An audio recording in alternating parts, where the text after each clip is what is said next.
প্রিয় ইসলামিক শ্রোতা মণ্ডলী, আজকে আমি এই ভিডিওটির মাধ্যমে আলোচনা করব ইমাম আহলে সুন্নাত ইমাম আহমদ রাজা খান ফাজিলে বেরলভী রহমতুল্লাহ আলাই, তিনার জন্ম ও মৃত্যু এবং তিনার নাম ও বংশ পরিচয় সম্পর্কে। তো তিনার জন্ম তারিখের আলোচনা করার পূর্বে আপনাদের উপকার স্বার্থে তিনার সম্পর্কে দুটো কথা প্রথমত জানিয়ে দিতে চাই, তাহলে আপনাদের তিনাকে বুঝতে সুবিধা হবে।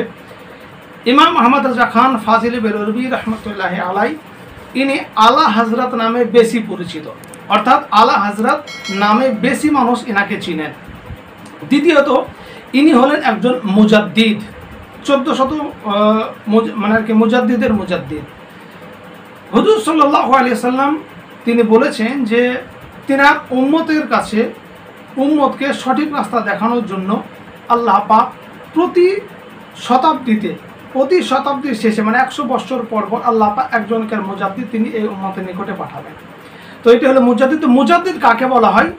মুজাদ্দিদ বলা হয় সুন্নতে রসুল, অর্থাৎ হুজুর সাল্লাল্লাহু আলাইহি ওয়াসাল্লামের সুন্নাত, মুর্দা সুন্নাতকে জীবিত করে থাকেন। অর্থাৎ যখন হুজুর সাল্লাল্লাহু আলাইহি সাল্লামের সুন্নাতের ওপর আমল উঠে যায়, মানে আমল বন্ধ হয়ে যায়, সে সুন্নাতকে পুনরায় চালু করার জন্য বা সে সুন্নাতকে পুনরায় জাগ্রত করার জন্য একজন মুজাদ্দিদকে পাঠান। ইসলাম ধর্মের আহকাম বিধিবিধানকে উম্মতের কাছে সঠিকভাবে পৌঁছে দেওয়ার জন্য একজন মুজাদ্দিদকে পৃথিবীতে পাঠানো হয়। একজন মুজাদ্দিদের কাজ হলো যে যখন ইসলাম ধর্মের উপর কেউ আক্রমণ করবে তাদের আক্রমণের মোকাবেলা করা, শরীয়তের সঠিক বিধিবিধান মানুষের কাছে পৌঁছে দেওয়া, যখন ইসলাম ধর্মের মধ্যে কোনো সমস্যা দেখা দেবে তখন সেই সমস্ত সমস্যার সমাধান করা, এটা হলো মুজাদ্দিদের কাজ।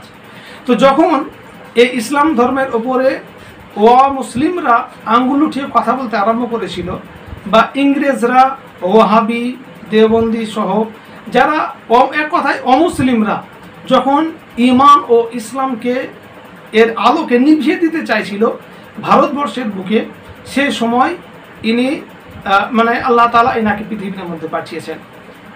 তো আসুন এবার আমরা জেনে নিই যে তিনার জন্ম তারিখ কবে।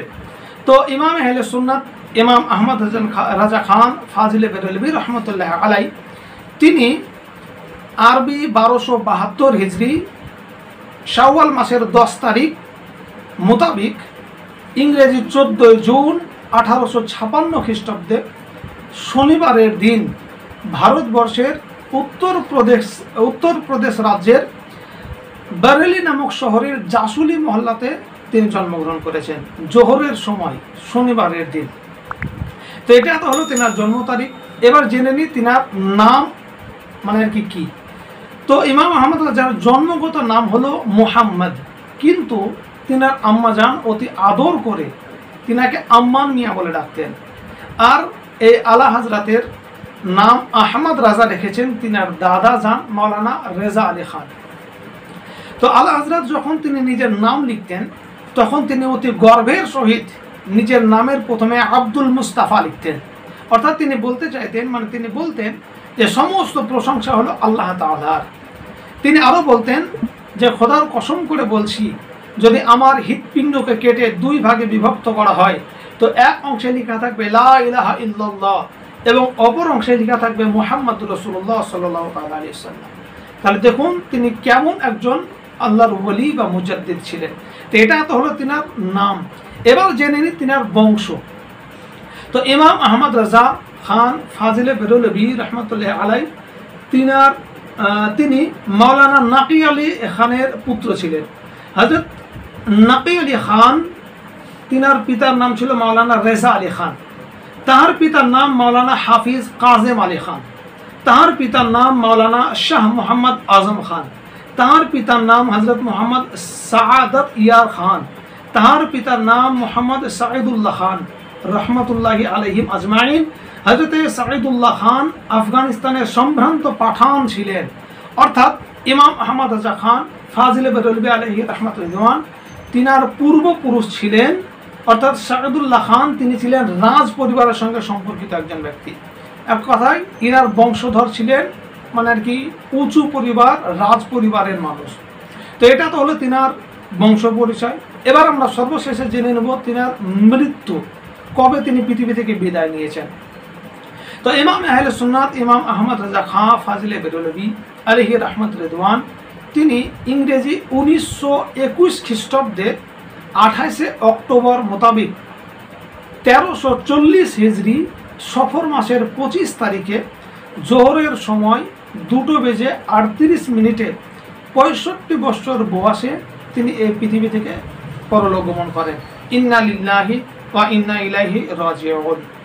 তো এই আলা হযরত ইমাম আহমদ রাজা খাঁ ফাজিলে বেরলভীর ইন্তেকালের সময়ের একটা মর্মান্তিক ঘটনা রয়েছে।